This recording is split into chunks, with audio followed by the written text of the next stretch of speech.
अस्सलाम वालेकुम boys and welcome to the new vlog. As promised आज से हम स्टार्ट कर रहे हैं कराची की series. This one is episode number 1।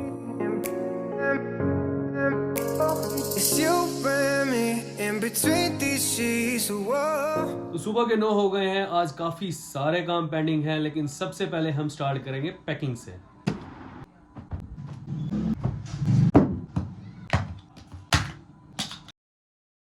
Packing में मैंने कुछ शर्ट्स रख ली हैं, एक दो पैंट ट्राउज़र। इसके बाद मैंने पावर बैंक उठाया। ये पावर बैंक मुझे स्पॉन्सरशिप आई थी 2018 के अंदर और आज तक ये वैसे का वैसे पड़ा है। इसकी केबल भी आज लेने जाना है। उसके बाद ग्लासेस, अपना माइक, एक अदद मेमोरी कार्ड और एक ये मोबाइल जो कि हमने कराची से ठीक कराना है ख़राब। उसके बाद ये हमारा बड़ा बैग और ये हमने छोटा एक बैग भी ले लिया है छोटे इक्विपमेंट के लिए।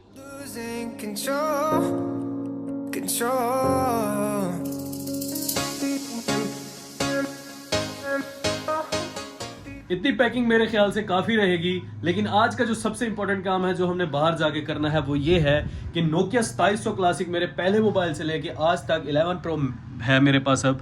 या मैंने ना आज तक इसके ऊपर बैक कवर लगाया है ना फ्रंट ग्लास लगाया है, ज़्यादा स्क्रैचेस से भरी हुई है। तो आज हम सबसे ज़्यादा इंपॉर्टेंट काम यही करने वाले हैं।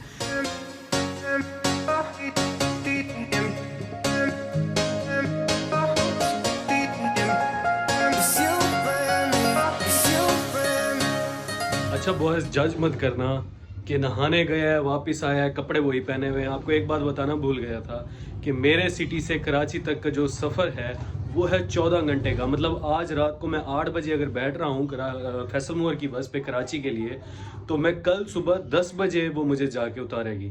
तो यही सोच के ही मेरी हालत ख़राब हो रही है, इसलिए मैंने रफ़ कपड़े पहन लिए हैं। So I am ready, let's गो।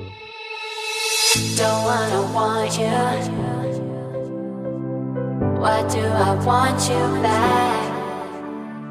अच्छा भाई, 4 घंटे के बाद हमें पहला स्टॉप मिला है और 4 घंटे के अंदर अब तक 4 मसले हो चुके हैं और इन 4 मसलों में हमारा सफ़र तो भाई बहुत मज़े का और बेहतरीन गुजर रहा है। रास्ते सिर्फ यही सोच रहा था कि काश कोई ऐसी टेक्नोलॉजी होती जिससे मैं हर मोमेंट को कैप्चर कर पाता।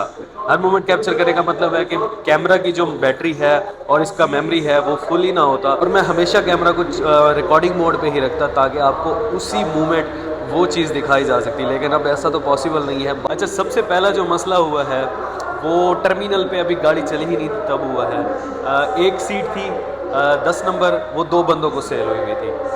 तो जब सेकंड पैसेंजर आया तो उसने फर्स्ट से लड़ाई की। तो उसने कहा भाई तुम काउंटर पे बात करो। काउंटर वाले उठ के आए तो उन्होंने कहा कि यार आपसे रिक्वेस्ट करें, आप पीछे चले गए। उसने कहा मेरे से क्यों रिक्वेस्ट करो, ये पीछे बैठ जाए। और जो साहब बैठ नहीं रहे थे उन्होंने कहा जी मैं तो पीछे नहीं बैठूंगा, मैं अपनी सीट पे बैठूंगा। सबसे पहला मसला ये हुआ। इसके बाद दूसरा इशू ये हुआ कि एक बुजुर्ग पीछे बैठे थे, वो कह रहे थे कि यार मुझे जलने की स्मेल आ रही है, जलने की स्मेल आ रही है। और वाकई हल्की हल्की आ रही थी लेकिन ज़्यादा फील नहीं हो रहा था। बाद में उन्होंने जी काफ़ी झगड़ा किया कि यार तुम लोग मेरी बात ही नहीं सुन रहे, मैं आप लोगों को बार बार कह रहा हूँ कि जलने की स्मेल आ रही है। असल में जलने की स्मेल नहीं थी। जब गाड़ी रोकी गई साइड पे, नीचे उतर के देखा गया तो वो टायर की ब्रेक जो लग रही थी बार बार, उसकी स्मेल थी। तो तीसरा मसला बताता चलूँ कि एक टर्मिनल पे गाड़ी रुकी है और वहाँ पर भी वही मसला हुआ है। 9 और 10 नंबर जो सीट थी वो एक आंटी और अंकल को सेल हुई हुई थी और जो अंकल थे मौली साहब, उन्होंने कहा मैं यहीं बैठूँगा, मैं हिलने वाला नहीं हूँ। और इतना गंदी लड़ाई हुई है कि एक दूसरे के ऊपर हाथ उठाने पर आ गए हैं। क्लिप आप लोग देख रहे हो, एक दूसरे को मारने पर आ गए हैं ये लोग।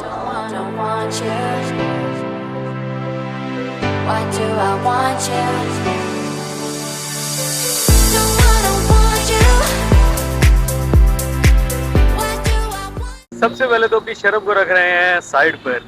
अब व्लॉग शुरू किया है तो पब्लिक में ही शुरू करेंगे। जो मेरा फर्स्ट इंप्रेशन है कराची का, वो मैं लास्ट टाइम 2018 में आया था।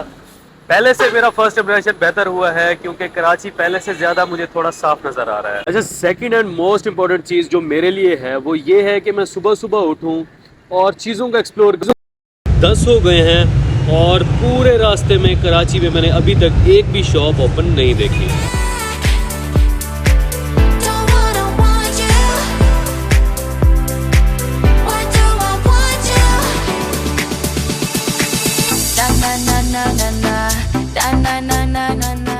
अच्छा, एक बहुत ही इंटरेस्टिंग चीज़ जो मुझे अभी पता चली है वो ये है कि मेरी जो यूट्यूब ऑडियंस है उसमें 53% ऑडियंस इंडिया की मुझे देख रही है और सिर्फ 47% ऐसे लोग हैं जो पाकिस्तान से मुझे देख रहे हैं। तो अगर अब इंडिया से देखने वाली मेरी व्यूअरशिप है ही, तो थोड़ा सा बताता चलूँ कराची के बारे में। कराची पाकिस्तान का सबसे बड़ा शहर है। जब दोनों मुल्क अलग हुए थे 1947 में कराची पाकिस्तान का कैपिटल रहा है, बाद में इसको चेंज करके इस्लामाबाद कर दिया गया था।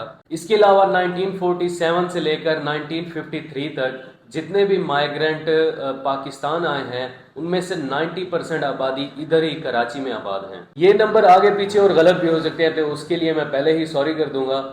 तो आज की वीडियो में सिर्फ इतना ही था। मिलते हैं कल के ब्लॉग में। अल्लाह हाफिज़।